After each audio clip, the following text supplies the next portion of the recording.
Welcome to RT MPC classes. अभी हम लोग बात करने जा रहे हैं exam related some strategy plan के बारे में। कहने का मतलब अभी आपका एग्जाम कब से है, जो भी बोर्ड है, मोस्टली हम बात करने जा रहे हैं सीबीएसई। इनके बारे में बताया गया है CBSE 10th class and 12th। जो सीबीएसई के 10th एंड 12th क्लास के जो भी स्टूडेंट अभी प्रिपेयर करने जा रहे हैं, उनका जो भी डेट शीट निकल चुकी है। कहने का मतलब इसका एग्जाम जो है सीबीएसई का वो है 15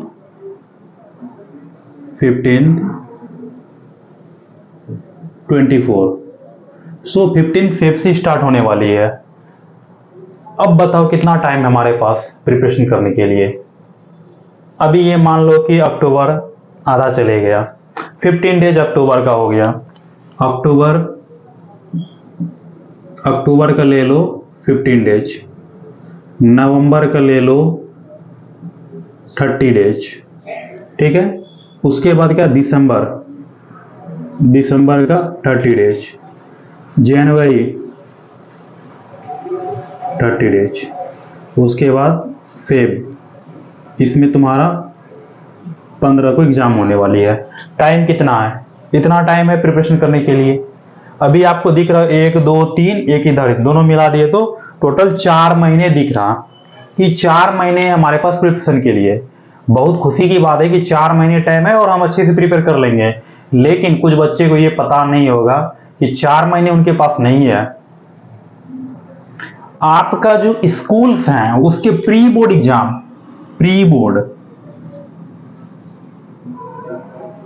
एग्जाम जो होंगे मोस्टली वो स्टार्ट फ्रॉम 15 दिसंबर 23, इसी साल के 15 दिसंबर 23 से आपका प्री बोर्ड एग्जाम स्टार्ट हो जाएगा। अब बताओ, अगर 15 दिसंबर से स्टार्ट हो जाएगा तो ये वाला जो टाइम हम बोल रहे थे, ये 15 दिसंबर में कन्वर्ट हो जाएगा नहीं हो जाएगा?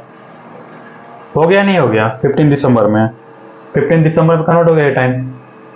अभी होता क्या है कि आपका जो प्री बोर्ड एग्जाम, जैसे कि अभी हाफ ईयरली एग्जाम हुई थी, इसके लिए भी वो 15 डेज का टाइम रखा था। ऑलमोस्ट अभी रख लो कि 30 सितंबर से स्टार्ट हुई थी और 15 क्या कहते हैं अक्टूबर तक। एग्जाम्पल ले लो कि किसी का 12 खत्म हुआ, किसी को 13 को खत्म हुआ, इस तरह से।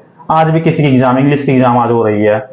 तो यही सोच के जाओ कि अगर 30 सितंबर से स्टार्ट किया, अभी 12 तक, कहने मतलब 15 दिन का टाइम ले लिया। एक बार हिंदी एग्जाम होगा, इंग्लिश का होगा, सोशल का होगा, साइंस का होगा, मैथ का होगा, ये पांचों एग्जाम लेने में उसको 15 दिन के टाइम लग जाते हैं। तो प्री बोर्ड 1 आपका हो जाएगा 15। अब इसको 15 दिन में जैसे खत्म होगा तो उसके बाद अराउंड 30 से फिर स्टार्ट, 15 से लेके 30 तक आपका प्री बोर्ड 1। फिर 30 दिसंबर से लेके आपको 30 दिसंबर को स्टार्ट हो जाएगा आपको जाके 30 दिसंबर का दो। अदरवाइज आप कर दो इसको, जनरली जो हो जाता है कि दिसंबर क्या कहते हैं न्यू ईयर की हॉलीडे होती है तो उसको हटा दिया जाओ तो 5 रफली, जैसे लास्ट ईयर हुआ था उसके अनुसार से बोल रहा हूं, 5 जनवरी को 5 जनवरी को आपका प्री बोर्ड 2 हो जाएगा। और इसको आगे कर दो तो 20 जनवरी 24 को आपको प्री बोर्ड 3, मतलब प्री बोर्ड 1 2 एंड 3, ये pre board 1, pre board 2, pre board 3, 3 exam होंगे आपको 15 दिसंबर पर, उसके बाद 5 जनवरी और 20 जन। ये एक रफ फिगर बोलना, हो सकता है कि 15 की जगह 17 हो सकते हैं या 10 भी हो सकता है। 5 जनवरी की जगह ये हो सकता है 3 जनवरी से स्टार्ट हो या 7 जनवरी से स्टार्ट हो। एक राउंड फिगर बता रहा हूं कि रफली इस तरह से होता है पैटर्न कि 3 बार वो प्री बोर्ड 1 लेंगे, pre board 1, pre board 2, pre board 3। अगर आप जैसे प्री बोर्ड जैसे स्टार्ट हुआ तो 15 दिन तो आपको प्री बोर्ड 1 के एग्जाम देने में चल जाएंगे। वो कैसे होते एग्जाम? कल हिंदी की एग्जाम है तो आज अभी 2-3 दिन जो टाइम है, 2-3 दिन पूरा 3 दिन हिंदी में। उसके बाद सोशल साइंस की एग्जाम है तो सोशल में जो 3 दिन के टाइम मिले 3 दिन सोशल में दे दिए। मैथ की एग्जाम है, मैथ में 3 दिन दे दिए। मतलब जितना खाली टाइम मिलता, अगले आज सोशल की हो गई, अगले 3 दिन के बाद मैथ की एग्जाम है तो बचा हुआ 3 दिन तो हम सोशल तो पढ़ेंगे नहीं, बल्कि वो 3 दिन मैथ के ही पढ़ेंगे। तो आपको पूरा वो रिवीजन बोलते हैं उनको, वो रिवीजन में चले जाएंगे वो 15 दिन। जब एग्जाम होती है तो रिवीजन, इसको आप हाफ ईयरली जब एग्जाम हुई है उससे आप देख लो कि लास्ट 15 दिन से आप क्या कुछ पढ़ रहे थे या वही एग्जाम को पढ़ रहे थे, अपकमिंग एग्जाम कौन सी आने वाली है। जैसे आज आपको इंग्लिश की एग्जाम हुई है, 12th को इंग्लिश की एग्जाम हुई है, तो पिछले अगर 2 दिन पहले आपको 10th को मैथ की एग्जाम हुई थी, 10th को मैथ का एग्जाम हुआ था, मैथ से लेके इंग्लिश के बीच में जो 11 क्या कहते हैं 10th को हुई थी, हाँ यार 10th को हुई थी, 9th को हुई थी, 10th को हुई थी शायद, देख लो अपना कैलकुलेट सबका क्या क्या डेट है। तो उसके बीच में जो आपको जैसे 10th को एग्जाम खत्म हुआ तो 10th 11 आपने क्या किया, इंग्लिश ही पढ़े हो, मैथ जैसे खत्म एग्जाम उसके बाद इंग्लिश ही पढ़े हो। उसी तरह से बीच में 5 को साइंस की एग्जाम थी और उसके बाद बीच में मैथ था, तो 5 दिन का हॉलीडे था, तो 5 दिन में आप सिर्फ मैथ ही पढ़े कि उसको ही रिवाइज किए। तो उसमें क्या पढ़ते आप, जो रिवाइज करना रहता वही पढ़ते, कुछ नया टॉपिक तो पढ़ते नहीं, सब रिवीजन ही करना रहता, रिवीजन वाला ही पढ़ते हो। लेकिन अभी बहुत सारे चैप्टर आपको बहुत बच्चे ऐसे होंगे जिनके पूरा सिलेबस अभी कंप्लीट नहीं किए होंगे, जितने भी 14-15 चैप्टर होंगे मैथमेटिक्स में और साइंस में भी, वो सारे अब तक कंप्लीट नहीं हुआ होगा, बहुत सारे चैप्टर करने के लिए बाकी है, ना ही कुछ रिवाइज किए हो। एग्जाम के टाइम सिर्फ रिवीजन में प्रैक्टिस होता और कुछ नहीं होता, नया कुछ नहीं पढ़ पाते हैं हम लोग। तो अभी बहुत बच्चे नहीं किए होंगे, तो उनको जो है जो भी है उनको मात्र ये 15 दिन इधर 30 दिन इधर, इधर का ले लो आप 15 दिन, तो टोटल ये मिला दो तो 60 डेज, टोटल मिला दो तो आपको 60 दिन टाइम है, 60 डेज टाइम है, जिसके बीच में कोई एग्जाम नहीं है। इसी के बीच में आपको प्रिपेयर करना होगा, आपके पूरे मैथमेटिक्स के सारे चैप्टर को कर जाना है, यही 60 डेज के अंदर में, सारे 60 डेज के अंदर में ये कर जाना है, तभी जाके आप प्री बोर्ड 1 लिखोगे। प्री बोर्ड 1 अच्छा जाएगा तो प्री बोर्ड 2 भी अच्छा जाएगा, 2 अच्छा जाएगा 3 भी अच्छा जाएगा। प्री बोर्ड 1 ही अगर फेल हो गए या अच्छा नहीं गए तो प्री बोर्ड 2 में तो तुम्हारा वो जो तो अब एग्जाम नजदीक आ जाएंगे, 15 फरवरी को है, तो क्या होता है और प्रेशर बढ़ जाएगा, तो प्रेशर बढ़ने से क्या होता है एग्जाम और भी खराब होगी। तो अगर बच्चे अभी जो प्री बोर्ड क्या कहते हैं हाफ ईयरली जिनके जिनके एग्जाम हो चुके हैं वो सीधा ये 60 दिन के टारगेट लो, 60 डेज का टारगेट लो, वो सीधा कंप्लीट करो, पहले सारे चैप्टर को कंप्लीट करो, जितने चैप्टर बच गए जो कि आप 5 महीने पहले भी पढ़े होंगे। क्वालिटी इक्वेशन क्या था वो नहीं किए होंगे, रिलेशन एंड जैसे कि 12th वाले को रिलेशन फंक्शन नहीं किए होंगे, इंटीग्रेशन बचे होंगे, और भी उसी तरह 10th वाले को ट्रिग्नोमेट्री नहीं किए होंगे, परफेक्ट नहीं है, उसी तरह कोऑर्डिनेट ज्योमेट्री परफेक्ट नहीं है। तो जो जो परफेक्ट नहीं है वो सारे चैप्टर कंप्लीट कर लो यही 60 दिन के अंदर में। पूरा वो जो होता है ना तुम्हारा एनसीईआरटी लेवल, पहले एनसीईआरटी को तो कंप्लीट कर जाओ भाई, पहले एनसीईआरटी को कंप्लीट कर जाओ, एटलीस्ट एनसीईआरटी पहले कंप्लीट हो जाओ। टाइम मिले तो और भी करो, आरडी शर्मा करो, प्रीवियस ईयर करो, ये सब करते चलो। जल्दी से जल्दी ये 60 दिन के अंदर में आप पूरा का पूरा चाट जाओ, क्योंकि आपका एग्जाम 4 महीने नहीं बची हुई है। भूल में मत रहो, भरम में मत रहो, आपकी एग्जाम मात्र 60 डेज। प्री बोर्ड पे फोकस करो, प्री बोर्ड पे, प्री बोर्ड अच्छा जाएगा तभी बोर्ड अच्छा जाएगा। प्री बोर्ड गड़बड़ गया तो बोर्ड में ही गड़बड़ जाएगा, वो श्योर है। तो आपको 60 दिन के अंदर में ही प्रिपेयर करना है, 60 डेज। 2 महीने की टाइम बची हुई है आपको, और 2 महीने में you can think you have only 2 month time ready to go your exam. Pre board 1 ये है, प्री बोर्ड अच्छा है, क्योंकि प्री बोर्ड के बाद आपको पढ़ने का टाइम ही नहीं है। सिर्फ जो अगर हिंदी है तो हिंदी पढ़ोगे, इंग्लिश है तो इंग्लिश पढ़ोगे, साइंस है साइंस पढ़ोगे, वैसा हो जाता है। ऐसा नहीं कि आज हम पूरा लगातार मैथ ही पढ़ रहे 2 घंटे करके, जैसे कभी 2 घंटे तुम मैथ का टाइम बना लोगे तो 2 घंटा मैथ ही पढ़ोगे, 1 घंटा साइंस पढ़ोगे, 1 घंटा साइंस पढ़ोगे, सोशल साइंस 1 घंटा, वैसा पढ़ते जाओ रहे हो 60 दिन तक। अभी ये प्लान हो सकता है, लेकिन जब एग्जाम होती है उसमें नहीं पढ़ पाते हैं हम लोग। उसमें सीधी सी बात है, अगला मैथ की एग्जाम है तो मैथ पढ़ना है, साइंस है तो साइंस पढ़ना है, जो एग्जाम रहती है वही पढ़नी रहती है, उसके अलावा और कुछ नहीं पढ़ते हैं हम लोग। तो उससे क्या होता है कि वो क्या बोलते हैं, एक जो होता है ना कि सिस्टमेटिक ढंग वो टूट जाती है। मैथ खत्म हुआ तो मैथ को कौन पढ़ने वाला, साइंस पे पूरा फोकस हो जाता है। लेकिन अभी जो 60 दिन टाइम है उसमें क्या है, ईच एंड एवरी चैप्टर को हम लोग कवर करते जाएंगे। तो ये होता है 60 डेज प्लान। तो अगर आप लोग अच्छा से प्रिपेयर करो। और एक बात और भी है, एक इंफॉर्मेशन है, ये जो 60 दिन की टाइम है 60 डेज में, तो हम भी सोचे हैं कि कुछ लेके आइए 60 दिन में। क्या लेके आए, तो यूट्यूब पे RT-MPC क्लासेस के द्वारा हमारा जो यूट्यूब चैनल है RT स्पेस मारो MPC क्लासेस मारो स्पेलिंग के साथ, ये अगर लाओगे, ये चैनल को सब्सक्राइब करो और अपने फ्रेंड को भी शेयर करो। जो बच्चे ज्यादा शेयर करेंगे उनको पर्सनल डाउट हम सॉल्व करेंगे, उनको पर्सनल डाउट सॉल्व करेंगे, उनका पर्सनल डाउट वो पर्सनली हमसे क्लास में जुड़ के फ्री ऑफ कॉस्ट में वो जुड़ के, और उनको हम पर्सनली डाउट को सॉल्व करेंगे। और जो मैक्सिमम बच्चे को जो ज्यादा शेयर करेंगे, मतलब सब्सक्राइबर जो ज्यादा बढ़ाएंगे, सीधी सी बात है, डायरेक्ट बोलना क्या इनडायरेक्ट बोलना, जितना तुम बढ़ाओगे उतना हम डायरेक्ट तुम लोग को फ्री में डाउट सॉल्व करेंगे तुम्हारा। उसके अलावा पर्सनली 1-to-1 मीटिंग में लाके कि इंडिविजुअली तुम लोग को, जैसे इंडिविजुअली का क्लासेस जिनके भी होते हैं उनके हम बहुत चार्ज करते हैं, फी लेते हैं। अगर बहुत ज्यादा तुम शेयर करोगे तो तुमको फी माफ हो जाएगा, और पर्सनली डाउट जो होंगे तो, और बहुत बच्चे को पता है कि कितना फी लेते हैं, तो बहुत ज्यादा ही लेते हैं, नॉर्मली है, ठीक है, अच्छे, ठीक है, ठीक है। ज्यादा शेयर करोगे तो तुम लोग को फ्री में हम क्लासेस देंगे, और क्लासेस मतलब कि डाउट फ्री में सॉल्व करवाएंगे, लाइव क्लास में एंट्री देंगे तुम लोग को, जो ज्यादा शेयर करोगे।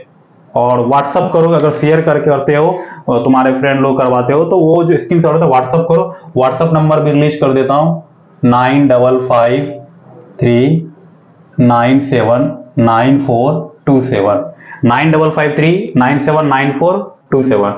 ये नंबर आपको गूगल क्रोम में भी मिल जाएगा, RTMPC क्लासेस के साइट पे अगर जाओगे, गूगल में सर्च करो RTMPC, वहां पे भी मिल जाएगा, पूरा नंबर से है। और व्हाट्सअप करो, डाउट पर्सनली है तो वो भी व्हाट्सअप करो, हम आपको वीडियो सोल्यूशन यूट्यूब पे प्रोवाइड करेंगे। जब तक अभी जो 60 दिन एग्जाम जो है इसके लिए हम प्रिपेयर कर रहे हैं, इसमें एक और लाने वाले हैं कि इंपोर्टेंट चैप्टर के जो इंपोर्टेंट चैप्टर्स हैं, जिनके क्वेश्चन आते ही आते हैं, उन इंपोर्टेंट चैप्टर के इंपोर्टेंट क्वेश्चन को हम बोर्ड पे बताएंगे। और वो इतना श्योर है एग्जाम में आएगा। पूछो क्यों? क्योंकि जो प्रीवियस ईयर के क्वेश्चन होते हैं ना, उनके ऊपर पिछले 10 से 20 साल, टोटल 20 ईयर के जो क्वेश्चन होते हैं पिछले बोर्ड में पूछे गए, उनके ऊपर हमने रिसर्च किया और इससे सेलेक्ट किया कुछ क्वेश्चन जो कि बोर्ड डैम श्योर पूछेंगे। वो question damn sure CBSE board पूछेंगे। अब इसमें कुछ बच्चे होंगे कि डैम श्योर का मतलब क्या होता है कि पूरे के पूरे जो बताएं बोर्ड वही आएंगे। हाँ भाई, वही आएंगे। कुछ गधे बच्चे होंगे कि वो उसमें अगर यहाँ पे 2x लिखा हुआ तो वो खोजेंगे वहां पे भी 2x। भाई मॉडल वही आएंगे, 100% श्योर है। और 80 to 90% ये श्योर है कि जो बोर्ड पे बताएंगे वही आएंगे। लेकिन 10 to 20% ऐसा भी होगा कि हम यहाँ पे लिखेंगे कोई क्वेश्चन, मान लो लिख दिए 2x प्लस 3x स्क्वायर, ऐसा करके कुछ लिखे, लेकिन वो एग्जाम में क्या आ गया 5x प्लस 9x स्क्वायर। अब ये जो कोफिशिएंट चेंज हुआ, कुछ बच्चे उसमें कंफ्यूज कर जाएंगे। ऐसा नहीं, अगर ये आपको बनाने आता तो ये भी बनाने आएगा। तो उस टाइप से क्वेश्चन को देखना कि अब कोफिशिएंट कुछ चेंज हो जाएंगे तब उसके लिए तुम परेशान होगे कि नहीं, क्या रट्टा नहीं मारना है ना। राजेश सर की क्लास में पढ़ते हो और वहां से रट्टा मार के नहीं जाना है, सीख के जाना है। थोड़ा वहां पे क्वेश्चन अगर क्या होता है कि वैल्यू चेंज करते हैं तो तुम बना सको वहां पे, उस तरह सीख के जाना है, यहाँ पे रट्टा मार के नहीं जाना है। तो यही है कि आने वाले अभी जो 60 डेज टाइम है, डेली हम चाह रहे हैं कि डेली तुम लोग को क्लास को वीडियो, मतलब कि जो भी होते हैं थियोरिटिकल और प्रॉब्लम एंड जो इंपॉर्टेंट क्वेश्चन होते हैं वो हम वीडियो अपलोड करेंगे। वो कौन कौन क्लास के? 10th क्लास बोर्ड के जो भी स्टूडेंट है उसके लिए, और 12th बोर्ड के जो भी स्टूडेंट उनके लिए, ये सब रिलीज करने वाले हैं। यही है गुड न्यूज। आगे तैयारी अच्छी से करो, अच्छी से अगर करोगे। अब बताओ इनके कितने इंपोर्टेंट्स रहेंगे इसके। तो अगर कोई बच्चा अच्छा से ये 60 दिन की क्लास कर लेता है, उनको मैं श्योर बोलता हूं कि 90% लेके आ जाओगे, 90% लेके आ जाओगे। ये कोई बहुत बड़ा गोल नहीं है, क्योंकि 90% क्वेश्चन तो हम जो पढ़ाएंगे वही आएगा, और सिर्फ कॉपी कर दोगे, अच्छा से लिख दोगे, तुमको 90% आ जाएगा। कुछ लोग बोलते हैं कि 90 बहुत बड़ा बात। अरे भाई 90 बड़ा बात नहीं है, 90 का टैग लगाओ, 90 बहुत छोटा बात हो जाता है। 90 का टैग लगाओगे 90 छोटा बात हो जाता है, वही है। 90% कोई बड़ा बात नहीं है जो 90% लाना। हमारे जो कुछ हमारे स्टूडेंट होंगे प्रीवियस से, उनसे जाके पूछो कि 90 लाना कितना इजी है। देखो कुछ टीचर होते हैं तुमको बहुत हार्ड वर्क कराते हैं,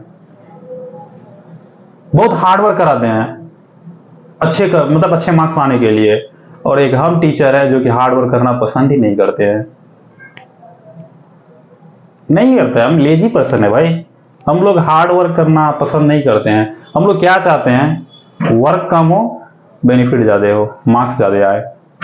इनमें से इत्तेफाक रखते होंगे बहुत सारे बच्चे जो अभी वीडियो देख रहे होंगे, वो भी यही सोच रहे होंगे कि वर्क कम हो, मार्क्स ज्यादा आए। और होता है ऐसा। कभी कभी तुम देखे होंगे कि दिन रात पढ़ने वाले का मार्क्स नहीं आया, लेकिन 1-2 घंटे पढ़ने वाले का अच्छा मार्क्स है 90 प्लस में। और जो भर दिन सुबह 4 बजे उठता था, रात के 12 बजे सोता था, वो उतना पढ़ने वाले को 90 भी नहीं आया। और जो 2-3 घंटा पढ़ लेते थे उनका 90 प्लस आ गया। ऐसा क्यों हुआ? इसमें फैक्टर है। देखो, जब तुम कभी गाड़ी को ड्राइव करते हो, तुम्हारा कार फॉर्च्यूनर का हो या तुम्हारा कार टाटा पंच का हो, टाटा पंच कार हो या फॉर्च्यूनर कार हो, कौन कितनी स्पीड से जाएगा डिपेंड करता है तुम्हारा ड्राइवर। अगर ड्राइवर तुम्हारा एक्सेलेंट हो तो सफर भी तुम्हारा एक्सेलेंट होगा और तुम्हारे डेस्टिनेशन है पहुंचने का, वो जल्दी पहुंचोगे। अगर कोई तुम भले ही फॉर्च्यूनर कार पे बैठा हुआ हो, चलाने वाला जो है तुम बहुत अच्छे हो भाई, लेकिन तुम्हारा जो ड्राइवर है वो परफेक्ट नहीं है, हो सकता है कि रास्ते में एक्सीडेंट ना हो जाए। ये भी हो सकता है तुम डेस्टिनेशन में पहुंचने से पहले ही तुम्हारा एक्सीडेंट हो जाए, टाइम वेस्ट हो जाए, ये सब भी होता है। इसीलिए हमेशा ड्राइवर जो होता है उसको परफेक्ट रखा करो। जो तुम्हारी गाड़ी को ड्राइव कर रही है उनको परफेक्ट रखा करो। अगर तुम्हारा ड्राइवर परफेक्ट है, गाड़ी उतनी परफेक्ट नहीं भी है, तो तुम जगह तक पहुंच जाओगे, फास्टली पहुंचोगे। तो इससे क्या सीख मिला कि देखो, तुम स्टूडेंट हो और टीचर है, अगर दोनों का कॉम्बिनेशन होगा तभी जाके एग्जाम में तो स्टूडेंट ही लिखेगा, टीचर तो लिखने वाला है नहीं। लेकिन टीचर को जो स्टूडेंट को जो सिखाने वाला है वो एक टीचर है, वो ड्राइवर है। अगर जो सिखाने वाला ही परफेक्ट नहीं हो, क्या स्टूडेंट अच्छा मार्क्स ला पाएगा? अब टीचर को ही नहीं पता है कि कौन सी क्वेश्चन एग्जाम में आने वाली है, वो क्वेश्चन बनाने जान रहा है, जितने क्वेश्चन दो आर डी शर्मा, ये शर्मा, वो शर्मा, सब क्वेश्चन बना रहे हैं, वो बना के दे रहे, लेकिन उनको वो हार्ड वर्क बोलते हैं। पूरे बुक को तुम क्वेश्चन बना जाओ, इसका मतलब क्या होता है? अरे बनाओगे तो पीछे भूलोगे भी तो, लेकिन सारे के सारे तुम क्वेश्चन थोड़े याद रख लोगे कि सारे मॉडल के एग्जाम में कितने आने वाले हैं। बोलते भी तो है बच्चे, अगले 4 दिन पहले क्या पढ़े थे वो याद नहीं रहती है, भूल जाते हैं। लेकिन ये बात तो तुमको, तुम्हारे टीचर को पता होना चाहिए कौन से मॉडल के क्वेश्चन जो एग्जाम में आने वाले हैं, क्या पैटर्न एग्जाम के पिछले 5 साल में कौन कौन से पैटर्न से पूछे गए हैं। ये एरिया तो टीचर को पता होनी चाहिए। अगर वो एरिया टीचर को पता है तो वो मॉडल पे ज्यादा फोकस कराएगा बच्चे को। सीधी सी बात है भाई। अगर टीचर को पता है कौन कौन से मॉडल के क्वेश्चन आने वाले हैं, एक एक्सरसाइज में तो कितने क्वेश्चन होंगे देख लो तुम, 10 क्वेश्चन, और टोटल मान लो अगर ट्रिग्नोमेट्रिक 8.1, 8.2, 8.3, 8.4 तक जो है उसके सारे क्वेश्चन को मिला दो, एक्सरसाइज को मिला दो, एग्जाम्पल को मिला दो, तो एक राउंड फिगर मान लो 100 क्वेश्चन होंगे। लेकिन वहां से एग्जाम में पूछेंगे कोई भी 2 या 3 क्वेश्चन पूछने वाले हैं, 2 या 3 क्वेश्चन पूछेंगे। तुम बनाओगे 100 क्वेश्चन, पूछेंगे 2-3 क्वेश्चन। अब वो 2-3 कौन सा क्वेश्चन पूछने वाला है ये तुमको तो पता नहीं है, अभी तो एग्जाम की प्रिपरेशन कर रहे हो। सिमिलरली तुम अगर क्या कहते हैं 12th वाले का चले जाओ, 7.1 का 7, 1, 2, 3, 4, 7.11 तक है, उसके सारे क्वेश्चन अगर 12th क्लास का मिला दिया जाए तो हार्डली हमको लगता है 300 क्वेश्चन पूछ जाएंगे इजिली, 300 क्वेश्चन हो जाएंगे इंट्रीगेशन के सारे क्वेश्चन। 300 प्लस ही होंगे, कम नहीं होंगे। एनसीईआरटी की हमसे बात कर रहे हैं, एडिशनल का तो छोड़ दो।